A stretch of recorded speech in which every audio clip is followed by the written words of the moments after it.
It's Emil. It's Emil Guillermo. Emil, Amok to you. How are you? Welcome to the Takeout. Emil Amok's Takeout. My takes on all things considerable. And there are a lot.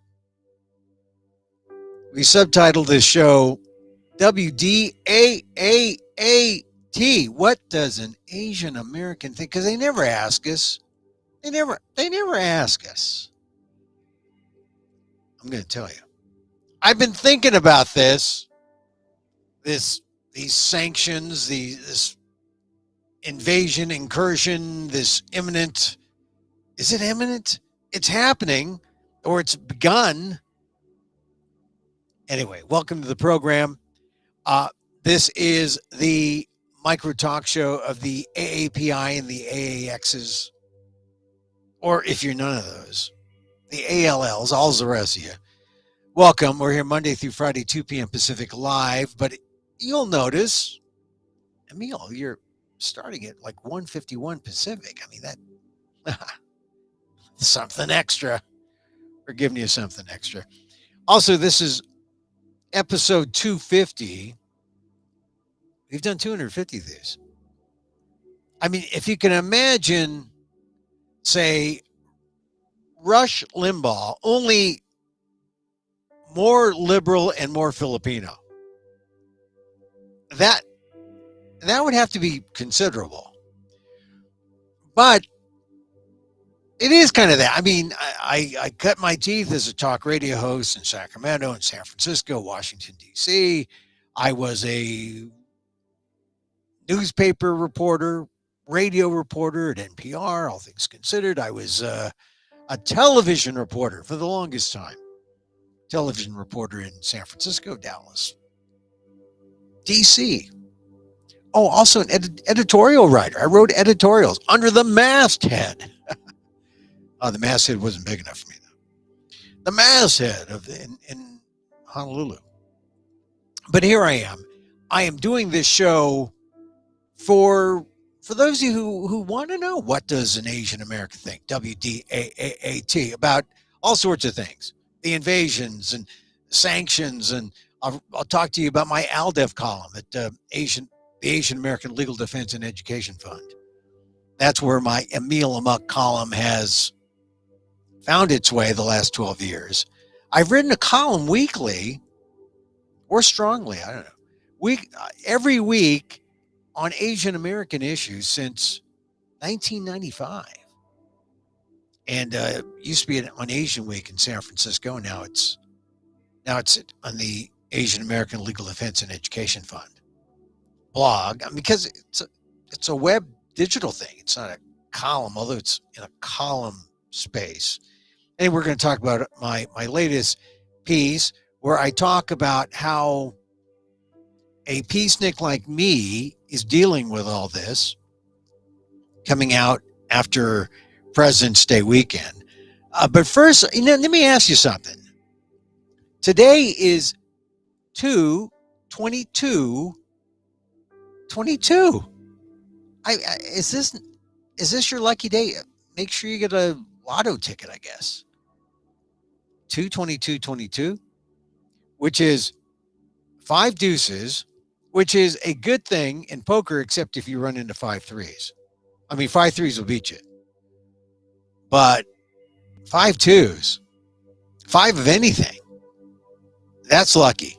And wouldn't you know that I was talking to my friend in New York, and she was saying, oh, did Biden know he was speaking at 2:22 on 2/22? Because that's when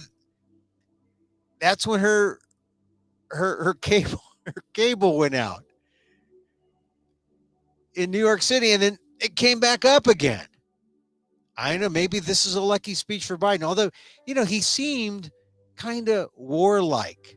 I mean, he seemed like it was no nonsense. He didn't do the rhetorical, stuff at the end. May God bless America. May God bless he didn't do any of that. He was straightforward. And if you didn't hear the speech, here's the thing that's important, and what I think is important if you're a peacenik like me, because he really did.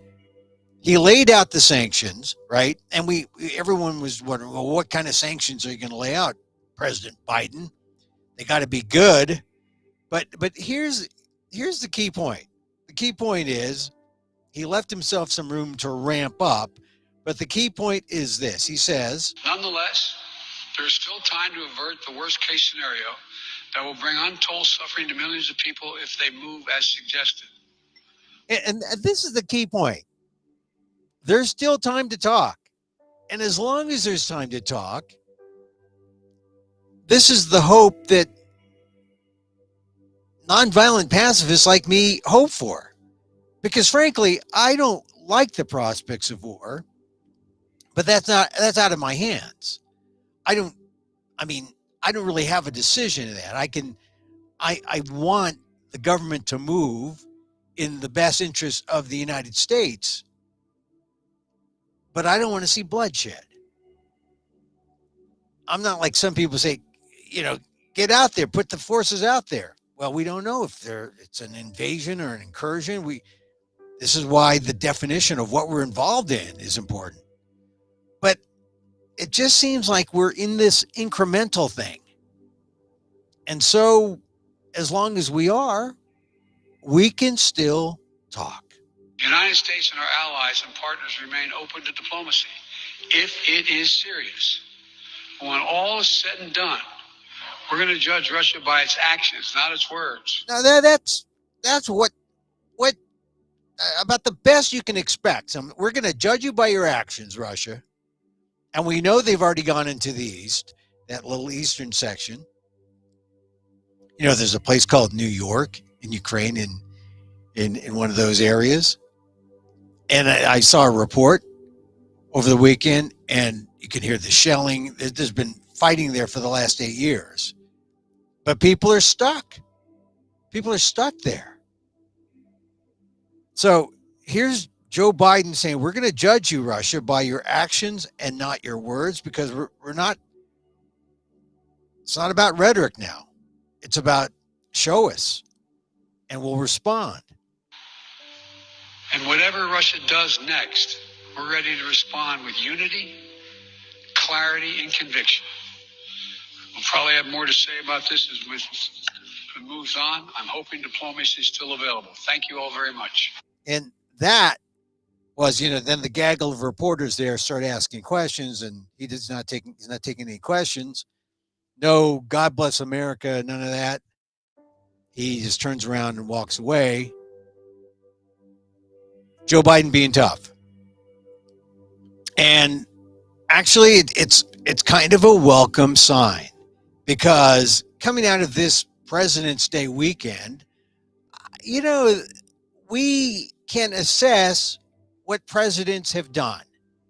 How we assess them is based on how they respond in moments of crisis at times of war. And for Asian Americans, this is especially true. How historically presidents have dealt with us.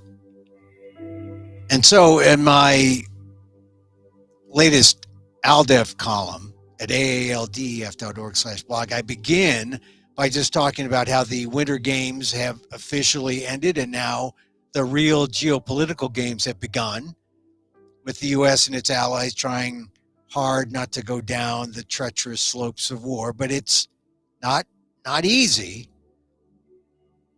And so we ask, will Ukraine become the new Uyghurs? And I mentioned the Uyghurs because with the Olympics officially over, I don't know if I'm ever going to say the word Uyghur again. You'll recall the Uyghurs, right? They're the Muslim minority in China, silenced, re-educated, repressed by China. And that's why the U.S. and other allies staged a diplomatic boycott of the games. Human rights matter. See, now the games are over, and Russia's sole focus is on Ukraine. All part of it. They're happy with small bites. They have already sent troops into these separatist regions of eastern Ukraine, with Russian President Vladimir Putin. He's actually accusing Ukraine of genocide in the same way that some people accuse China of genocide against the Uyghurs, although that is real. The genocide, and this is reporting from NBC News, that Putin saying that there's genocide against pro-Russians in that little separatist area. Of course, there's no genocide. There's just a gaslighting pretext, which is what it is. It's gaslighting. It's lies. But a pretext to begin what exactly? And that's why we're stuck on this I word. Is it invasion? Is it incursion? Is it incremental invasion creep? And, President Biden, when he gave his speech today at 2:22 p.m. Eastern Time, he pretty much did what a president can do at this time. Just keep talking. I mean, he's done a commendable job at keeping diplomacy alive. But for how long? And it's complicated, and I'm going to get to that in a second. But first, I want to talk to you about my President's Day weekend. I did a show yesterday and had a good long weekend, but I know many of you Asian Americans out there just blew by Saturday, right? I mean, Friday came, oh, here comes a 4-day weekend. Some of you may have taken off Friday. Taking Friday, Saturday, Sunday, Monday, hey, 4 days, right? I hope you didn't forget February 19th. Many people love Franklin Delano Roosevelt for pulling the U.S. out of the Great Depression. But, that's overshadowed by one stroke of the pen that put Asian Americans of Japanese descent in concentration camps. And that took place when FDR, it began officially on February 19th when FDR signed Executive Order 9066, 80 years ago this past Saturday. And I mention this because we cannot forget that day and what happened with the camps. When Asian Americans forget that day, we give up our moral authority. That's the significance of the internment. There were 2 intelligence reports that indicated that Japanese Americans on the West Coast represented no threat, but FDR went ahead and had more than 120,000 Asians of Japanese descent forcibly rounded up and incarcerated. And 70% of them were American citizens. Real Americans treated like foreigners. I mean, it's the reason that Asian Americans of Chinese and Filipino descent on the West Coast made up signs and buttons that said, hey, I'm an American. You want the Japanese guy, I'm an American, which tells you something about the community at that time. It was not united, but they wanted people to know that they were American, same team. It was important to be on the same team because America was a xenophobic country back then. And we're almost as bad now, 80 years later. So if you forgot the signing of E.250 9066, take some time now. Think about people like Fred T. Korematsu, who we talked about on January 31st, which was his birthday. It was also Fred T. Korematsu Day. He stood up to the order, refused to go. His case was brought in 1944 to the U.S. Supreme Court, challenged the constitutionality of the order, but it lost. The government argued military necessity and won. That was in 1944. Fast forward 1983, new documents were discovered that showed the government realized it wasn't forthcoming about the Japanese American threat to national security. One document stated, quote, "We are telling lies to the Supreme Court. We have an obligation to tell the truth." When the suppressed information came out, some young Japanese attorneys reopened the case and overturned the conviction of Korematsu in a federal district court in San Francisco. This is Asian American history. But get this, when the government declined to appeal, it left Korematsu's lawyers unable to go back to the high court. Lead attorney Dale Manami told me about the case. He said, "We were stuck at the district level. Stuck there. Couldn't go up to the Supreme Court." But he said, "We did undercut the factual and legal basis for what the Supreme Court did." Okay, yeah, but the Supreme Court decision still stands, which means military necessity could be raised by a president bent on autocracy and not democracy. We are one bad president away. Some might say we've had that bad president, and he wants an encore. So, President's Day, I thought about 9066, right? The coincidence of 9066. What a coincidence. 80 years. It gives Asian Americans moral authority. But I also wondered, okay, if FDR, I'm just going to say he was the worst president for from an Asian American perspective. Okay, so who was the best president? I think if you were to be totally honest, the best Asian American or the best president, because there hasn't been an Asian American president. Kamala Harris is the closest vice president.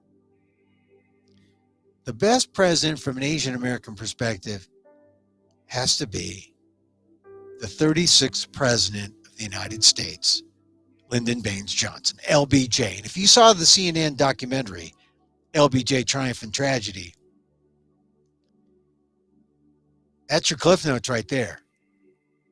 I mean, in 4 hours. And you have to watch all 4 hours to get, because he did a tremendous amount in the first 3 hours domestically for the country. He reshaped it. And then the last hour is pretty much devoted to Vietnam, where he kind of one bad decision. I mean, it has become LBJ. When you think of the Vietnam War, you think of LBJ. You don't think of Nixon, unfortunately. You should think of Nixon, and I'll explain in a second. But the documentary was interesting because it starts with the assassination of JFK, and there are still Asian Americans today, still people of color today who look at JFK and they say, "There's my guy, JFK." And hey, look, do you know about his skankiness? And I mean, he looks patrician, but people have a tendency to just glorify JFK. And, Camelot, the whole bit. Jackie, the kids, Caroline, John, okay, the Kennedy family. That's American politics. I mean, if you grew up in the 60s like I did, you say, as a young kid, the Kennedys, they were the hope. But Lyndon Johnson was Kennedy's vice president. And so when JFK was assassinated, there was Lyndon Johnson. And the two of them were very different, right? Kennedy, affable, Harvard elitist, emphasis on elitist. JFK's Vice President Johnson was Texas Hill Country, good old boy, senator, rancher. But there was a difference with Lyndon Johnson. He'd been a school teacher to Mexican migrants in Cotulla, Texas. And in Cotulla, he saw kids go hungry. He saw the effects of poverty. He saw the effects of racism. And LBJ developed a sense of empathy. You know, one of the most striking comments in the documentary comes from Martin Luther King's lawyer, Clarence Jones, who says, "We saw the assassination of Kennedy as a God-given opportunity for us in civil rights," said Jones. "Now we got a white man from Texas, and if anybody can deal with the segregationists, because they were the opposition back then," Jones says, "it's most likely to be Lyndon Johnson, and we had to take advantage of that opportunity for us in civil rights." Man, I heard that, and I'd never heard that before. I always saw Lyndon Johnson as this tall, staid, white guy from Texas, from the South. I actually saw a play in New York that really defined him as kind of raunchy, kind of, you know, a good old boy. But this documentary paints him as a good old boy with a heart.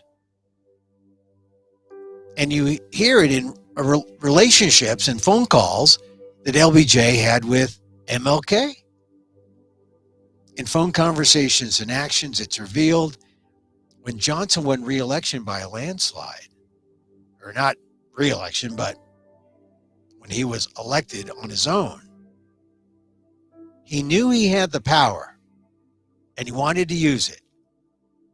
And with King's help, he used it to create what is known as LBJ's Great Society. Now, this is no BS, the Great Society.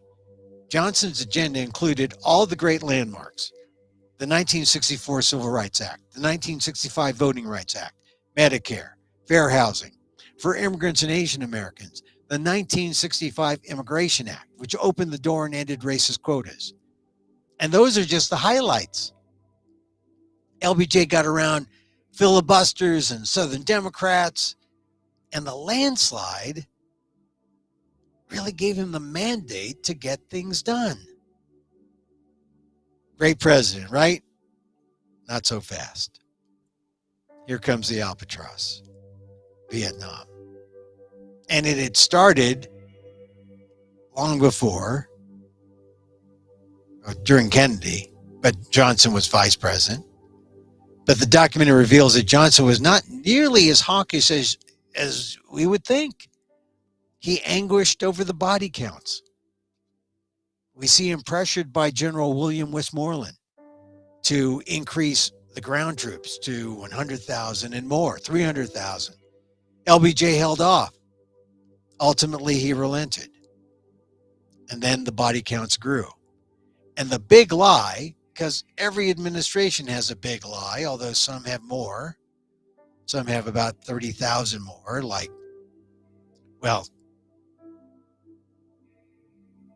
30,000 lies in the Trump administration. 30,000 lies are misleading statements, but maybe one really big lie. But in the Johnson administration, the big lie was how the U.S. was winning the war, even though it wasn't. Not in Vietnam, and not in the U.S., where the protests really tore apart the country.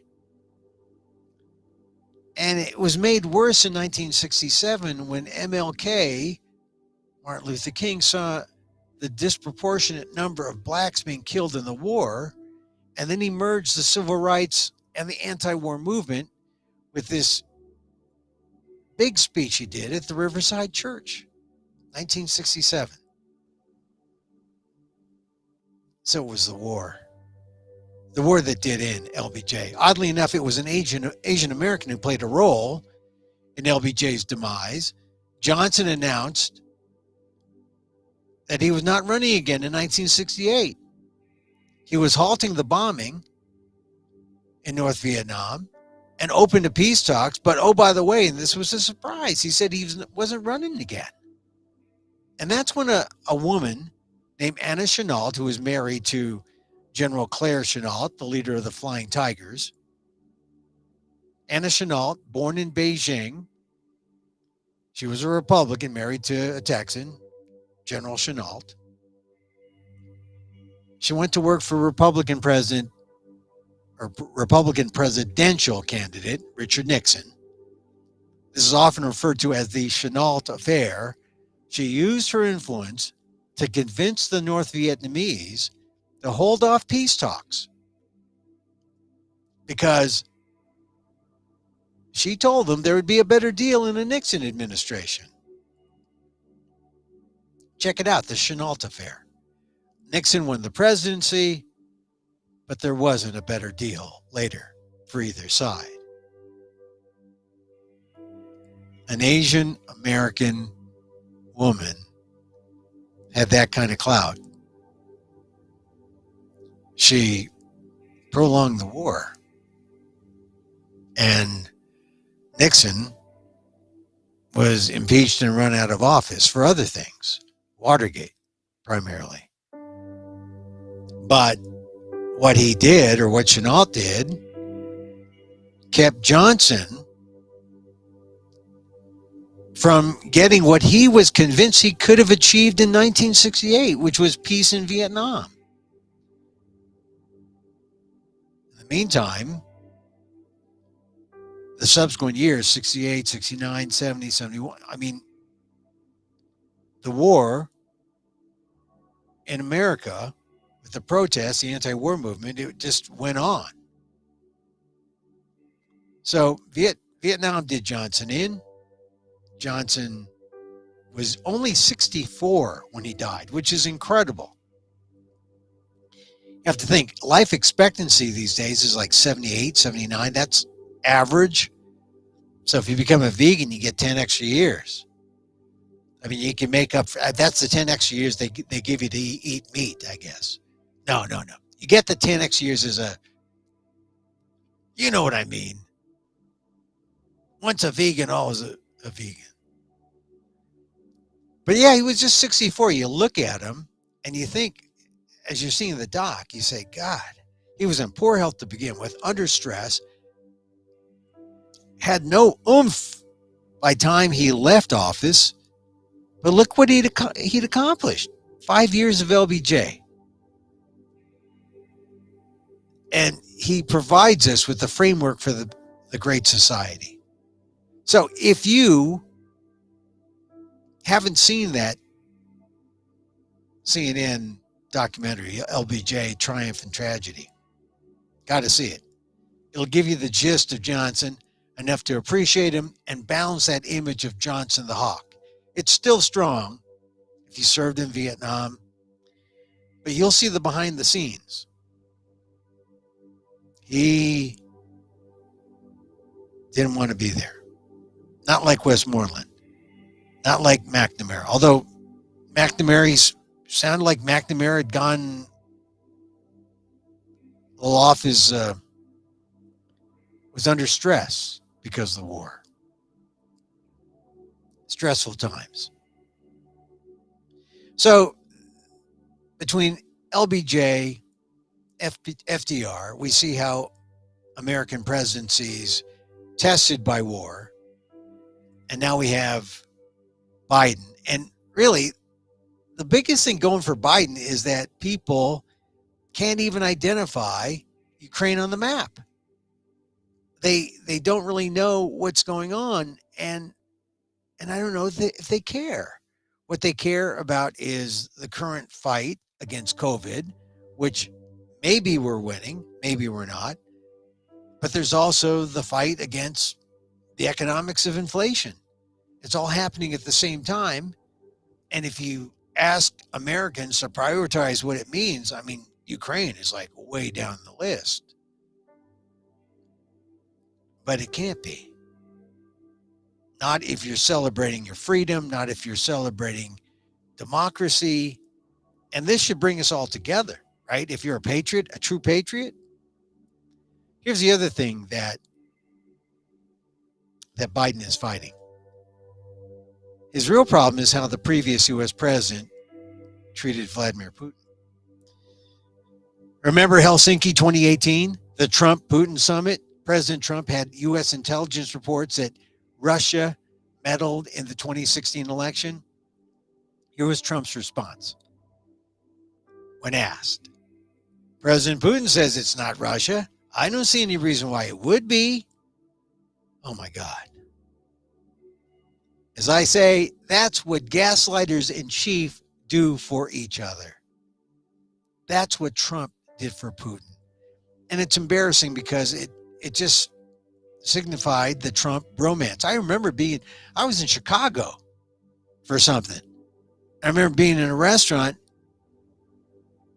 listening or watching it on my phone and just being amazed at how deferential Donald Trump was to Vladimir Putin. But that's what enabled Putin to keep up his bullying ways and gave him the confidence to do whatever he wants. And now, to stop Putin, the U.S. is going to have to be a lot more forceful if it's going to convince Putin to knock it off in Ukraine. And if they don't, autocrats everywhere are watching to see how strong the U.S. is or isn't. And any sanctions that are chosen, I'll get to those in a second, but they've got to be consequential or they'll be endured and ignored. And remember, this is in lieu of bloodshed, right? What pain can be meted out to make Putin say uncle is really what we're looking for. And now the world is watching, because if the Allied response can be interpreted as weakness, Ukraine could be the very first of many countries or islands that may or may not be able to withstand a bullying autocrat. So it puts Biden and the allies in a bind. They want a measured approach, but will that be enough? And that's why you should care. Because based on how they ratchet up or down, you'll see impacts on the global economy. The price of oil in Europe, the price of oil here. You already see people abandoning the stock market, trying to find places of safety, usually hard currencies or in metals like gold. It's a crazy market. At some point during the day today, the Dow was down 600 points. Haven't checked lately, but if you got a 401k, if you're about to retire or have savings, it's important. And if you're just, even if you're not retiring, just going to the store, you notice things are a little more expensive than they were. It's going to potentially get worse. That's why you should care. At least you should care enough to notice how the last administration has totally changed our domestic politics. Keep in mind, we had a Republican president in the U.S. who wanted so bad to be a fellow autocrat like Putin that he brown-nosed Vladimir Putin. Deferred is too nice a term. Trump was brown-nosing Putin because Trump is looking for beyond the presidency where he can put hotels in Moscow. I mean, already Trump is offering the Saudi Golf League sanctuary at Trump golf courses. That's what it's got to be described as. Trump's all about the money, not about being American, taking advantage of the presidency. So there was Trump with Putin, but he loved them all. He stated his love for Kim Jong-un. Trump was jealous of President Xi being president for life in China. Trump is out of office, but he's still taking the GOP in that autocratic direction. I mean, there's some Russia hawks like Lindsey Graham, who knows where Senator Lindsey Graham is. He was pro-Trump. He blows in the wind. He's saying, we got to be forceful. He's the most hawkish on Russia. And yet the majority of Republicans who are commenting are generally saying nice things about Putin, to question what the U.S. is doing, to side or keep in the favor of Trump, who is the GOP standard bearer. And that is really how you should see this whole Ukrainian thing. It's Ukraine's and NATO and the US's fight for democracy. Because America is the leader in the democracy club. America isn't part of the autocracy club. You know, we may have differences of opinion in this country, but in what it means to be an American, we all should be united. Our belief in freedom brings us together as a nation and in solidarity with another sovereign nation about to be invaded. How to express that forcefully, yet peacefully, with a minimum of bloodshed, that is our present challenge. And you got to hand it to Biden, who said, we're acting defensively. We're not aggressive here. We're acting defensively. And so, in this first go-round, kudos to Biden for unveiling sanctions against Russian financial institutions and the oligarchs, the individuals. He said there's movement of troops and equipment already in Europe to the Baltic states of Estonia, Latvia, and Lithuania, the former Soviet republics and current NATO allies. So they're being bolstered. But just think, you know, when the Soviet Union broke up, that was in 1989 was the beginning, right? And you remember the fall of the Berlin Wall was first, and there was this whole wave of democracy. And everyone was excited about democracy. And now here we are from 1989 to 2022. And we see the pendulum trying to swing back. And NATO, the allies, trying to hold steady. So these sanctions are real against Russia, so they can't raise any financing from the West, against the oligarchs. But you have to think they kind of knew this was coming. So there's some room to do more. There are more sanctions. Remember, this has got to be in lieu of bloodshed. It's got to hurt. But things are coming. I mean, and other countries are doing things.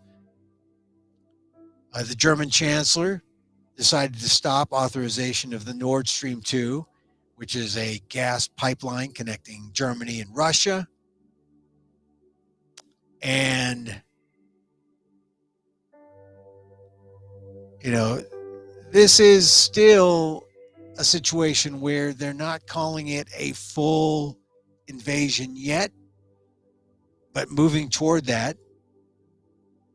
Washington Post says a full invasion of Ukraine would be the largest incursion of ground troops in the world since the U.S. invasion of Iraq in 2003, and the greatest such movement in Europe since the end of World War II. So, that's what we're facing. It's significant, and, you know, Emil Amok's a meditator. I'd rather talk. I'd rather see them talk. I hope they keep talking. So check out my column on the AALDEF blog, aaldef.org/blog, where I talk about all the different presidents and the sanctions. Or actually, I don't talk about the sanctions. I wrote it before the sanctions came down. But I talk about what's at stake, why you should care. And when someone stops you, like someone with a microphone saying, well, what do you guys think about the invasion? Well, we don't know if it's an invasion yet. We want to give peace a chance.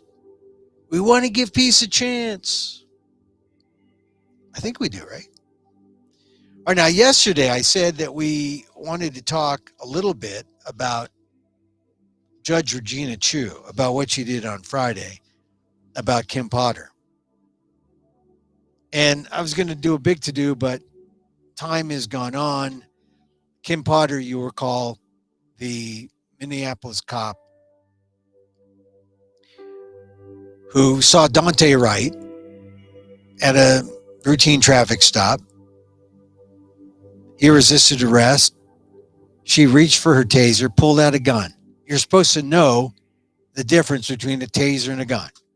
For example, this is a Bic 4-color pen. I know it from the field. If I grab it, I say, oh, no, I've got a Bic 4-color pen. If I grabbed an axe, I would know I had an axe. And then I would do a Lizzie Borden on somebody. Does anyone get a Lizzie Borden reference? An axe. I would know I had an axe in my hands. Pen, axe. Taser, gun. Cops who are veterans know. But there was Judge Regina Chu, 68, veteran of the bench. Man, she could have given Kim Potter 25 years. People were expecting 5 to 7, maybe 7 tops. Regina Chu gave Kim Potter 2 years, with some time off for time served. 16 months. It was a slap in the face. Some people would say, and Judge Chu was ready for this. She said, some people may think that I went too light, but I ask you to have some empathy for Kim Potter. I remember hearing that, saying, is this right? I mean, here is a judge being kind to a white female cop? Like, what's going on here? Could it be that she's nice to the white female cop because she can't find the empathy for the black male victim, Dante Wright? So it's worth talking about. Check out Judge Regina Chu. She was appointed by Minnesota Governor Jesse Ventura, the wrestler. And she's been reelected because they're, nonpartisan races. So I guess she's doing a good job, and maybe she calculated that I could do this and I'll be seen as the law and order judge because I went light on the cop. And here's how she showed her empathy toward Dante Wright. Toward Dante Wright, she quoted a black president, Barack Obama, which I guess is her way of showing that, hey, I empathize. I can walk in another man's shoes. But somehow it just came across as jarring. Jarring because Regina Chu, I don't think, would have been that sympathetic to a black defendant. Something tells me that she wouldn't put everything at stake and say, oh, this poor defendant, I must send her to jail. But look at her background. She deserves our empathy. She is white. That's what I heard. I didn't hear, oh, she deserves this. Dante Wright deserves our empathy because it was Stunning, really. And then when Regina Chu cries, I just think a good investigative reporter in the Minneapolis area should go back all the people who were defendants before Judge Regina Chu and see if there was some inequities in how she meted out justice to black defendants versus white defendants. And if there wasn't some leniency to the whites. Just an idea. Just thought I'd raise it. Okay, some of you will know that I am fond of talking about Aileen Eileen Gu. I'm not going to talk about Aileen Eileen Gu, but I just want to point out a couple things. China won one more gold medal than the U.S.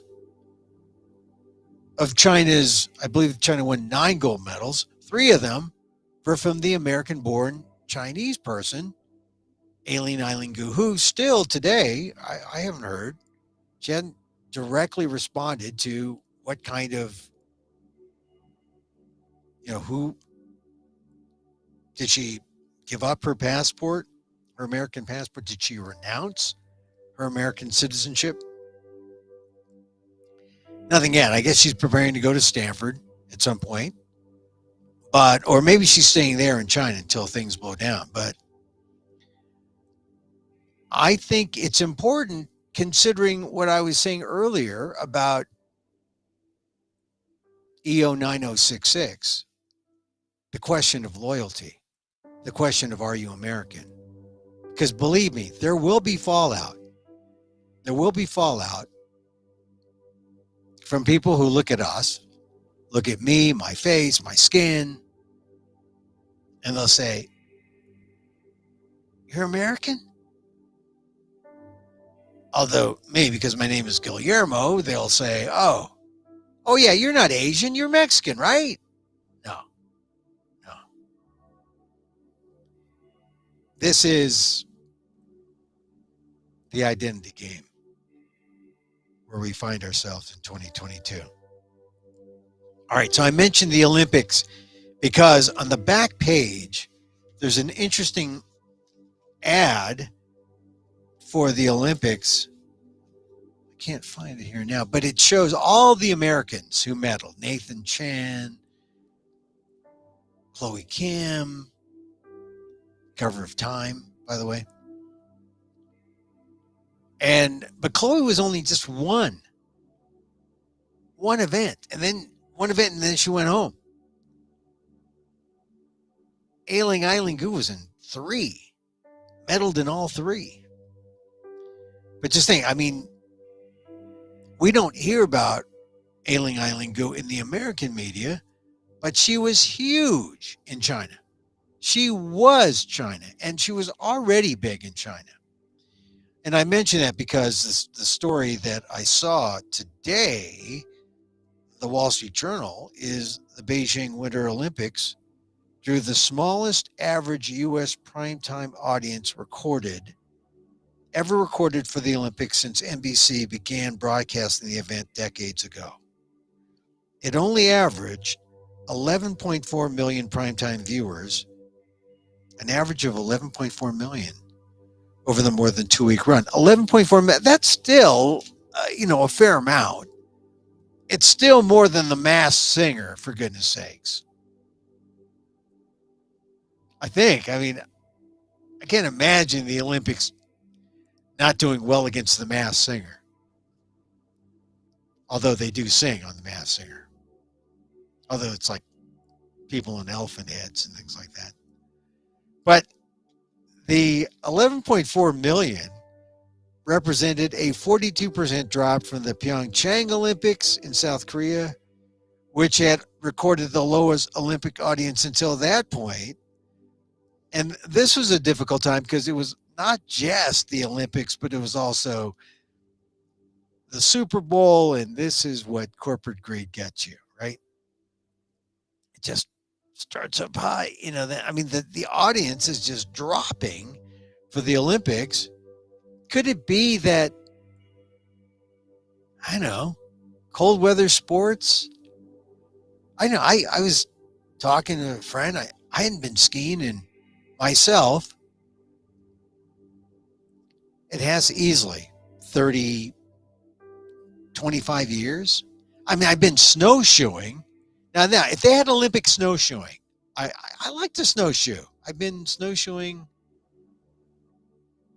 a couple times, twice. And I guess I'm an outdoors guy. I go out and sit on the patio. That's outdoors for me. I'm not. I used to be a football player. Pop Warner. Anyway. All right. So this is show 250. If you like show 250, well, you send me an email, Emil at amok.com. I got to, shows have these flipping cards and screens. So show 250, and one of the upgrades is we've got a flip screen. Oh, no, we couldn't afford the screen. We just have the sound effect. We have the Emil Guillermo Orchestra on a loop. Thank goodness. They're just there. Okay, they're rights free. They're non-union, right? And we have a non-union flip screen. Yeah, that's so. At this point, I say all the not really credits, but follow us on Twitter at Emil Amok. Follow us. Do everything the algorithm says. Follow us on Twitter at Emil Amok. You can also watch us there live. We do live, and then it gets recorded there too. You can watch the recordings on amok.com, amok.com, my website. Read more of my columns on the AALDEF blog, aaldef.org/blog.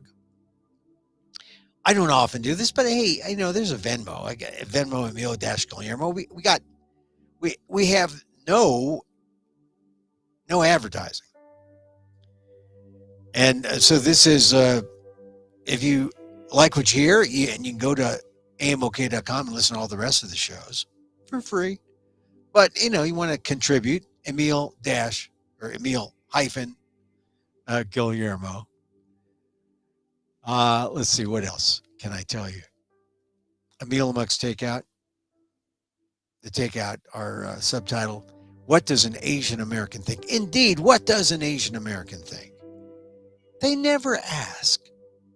And here, if you watch it, you say, he looks Mexican though. But it's a Filipino guy talking. Clearly, Asian Americans are thinking something. Yes, we are. This is, I call it the micro talk show of the AAPI and the AAXs and the ALLs, because, we only go for about, well, it looks like we're going to go about an hour today. Maybe less. We're here Monday through Friday, 2 p.m. Pacific Live. And catch the replays on amok.com. We had kind of an interesting show today. Don't you think? We talked about the number 2222, which is, God, it's all your ducks in a row. Got to be lucky. Gonna feed the Lunar New Year tiger. All those ducks just go. We talked about invasion, incursion, sanctions. Talked about my AALDEF column. What more? What more, Emil? Indeed, what more?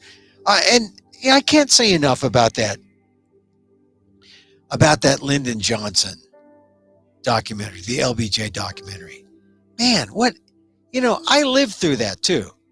It didn't feel like it was like something was happening that was good.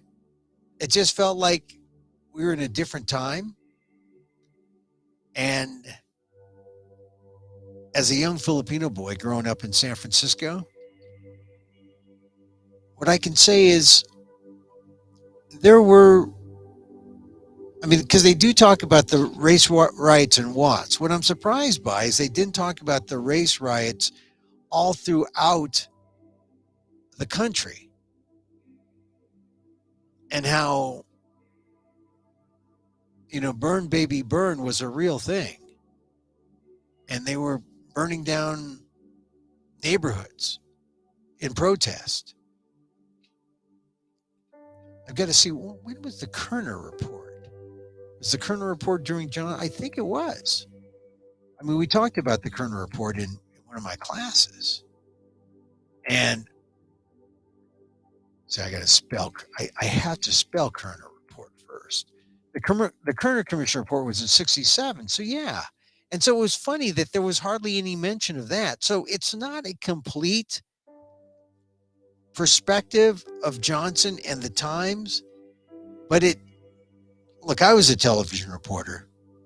It covers just the highlights, but man, so compelling, the highlights. The Kerner Commission, it really was an indictment of the media. It was an indictment of society, indictment of how Black people were not full participants in this society and things had to change. And people had a conscience about things like that. And just imagine, Lyndon Johnson made it happen. I mean, he really had 5 years. 1 year after under the Kennedy term, and then 4 of his own. Then he decided, that's it. I'm a one and done. Vietnam had taken it out of him. But in just 4 years, look at what he did on his own with the landslide mandate. The one phrase that I liked what he said, when you have power, use it. That's the one thing about Joe Biden. He's got no power. Really, I mean, he doesn't have a mandate. He's got a slim majority. And he's got people on the left backbiting him for being too moderate. And it's almost sad because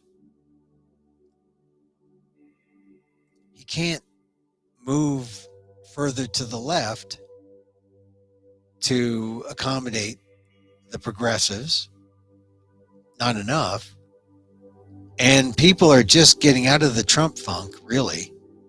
They're still sort of in the Trump funk. But I think the base is somewhat isolated and there's enough. This is my feeling. When I see Lindsey Graham coming out and being the Russia hawk, saying, yeah, we got to get him. We got to Oh, and here's the latest news is that Blinken is canceling that meeting with the Russian counterpart that was supposed to take place, I believe, in Paris. He was supposed to depart and meet Sergei Lavrov, but it looks like that meeting has been canceled. And so Blinken says no meeting, but said the U.S. would continue to pursue diplomacy. And let's hope so. Because this is all about diplomacy.